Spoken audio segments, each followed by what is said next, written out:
Week 1 coming up, West Branch hosting Lisbon. First 2 games at home, Jason, and the Lions coming in. A game that the Bears won pretty well last year, but a lot of unknowns with this Lisbon team coming in.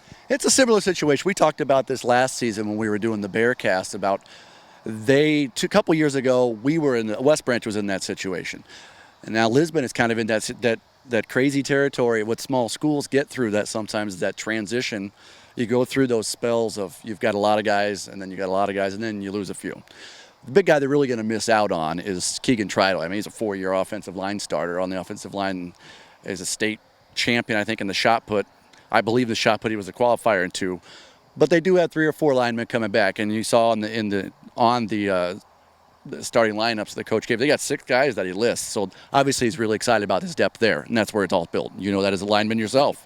Well, and that's where it all starts, and you'll hear any good football coach tell you that. And they're going to pack it in. It's going to be tight and run that wing, and it's going to be really key for the linebackers and defensive ends to really play their keys for the Bears. It's going to look a lot like the West Branch teams of old with that wing tee or we didn't do a really double wing, but it's going to look really traditional. You're not going to see much spread. Maybe they'll do 2 or 3, doubles on one side, single, maybe a double and double once in a while.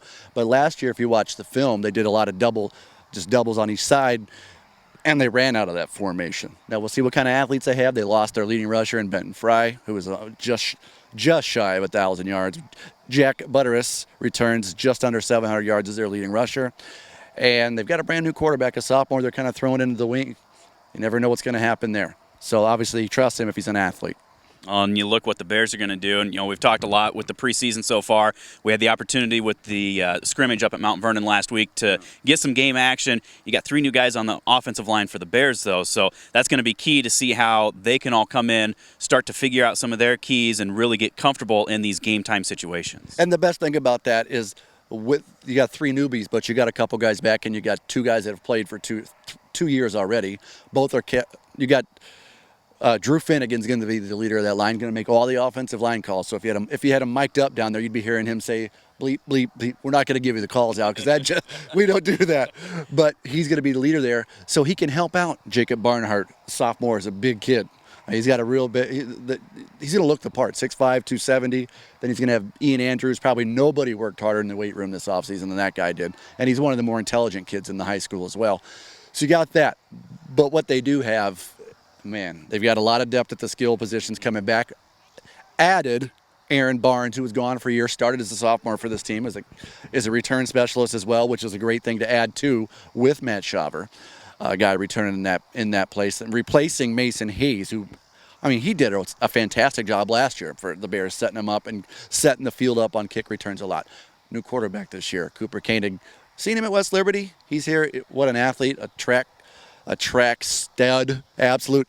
I just think he ran around 2 times while we've been talking, and we didn't even see it. He's just that fast. But he's a great athlete. You've seen him in practice a little bit, that he can really wing the football. And when he's rolling out like that, if you give him an inch, he's going to take a mile. Well, and that's going to be something that's quite interesting for me. You had last year Lucas Lamont. These guys played since they were 2nd, 3rd, 4th graders. They really knew what was going on. They understood what they wanted to do. It'll be interesting to have Cooper come in, and not that he doesn't fit in, but just getting him more comfortable, understanding, kind of having that chemistry and those, little signals that make a difference between a quarterback and a receiver out there. And he's been here. He played basketball with the team at the end of the season, was here during track, has been here all summer working out with them down in the weight room. And you can see that when you see him at practice, this kid is a new kid. It's basically, he's a member of the family already. The same thing happened last year with Jacob Giese when he came to town after about 2 days. He just moved, he's a Bear. You're just a West Branch kid. You're a part of this family moving forward. And he's got a really good rapport with his backs. And, well, it's kind of nice to have a guy back that ran for just short of 2,200 yards, which is a school record, in Luke Lennox. Aaron Barnes is going to get some time. Devin Kendon, obviously, being back, being a lead blocker there, and a fantastic receiver. Led the team with, 34 receptions last year, a little over 500 yards. Shaver's back. It is the leading receiver for last year, just under 600 yards.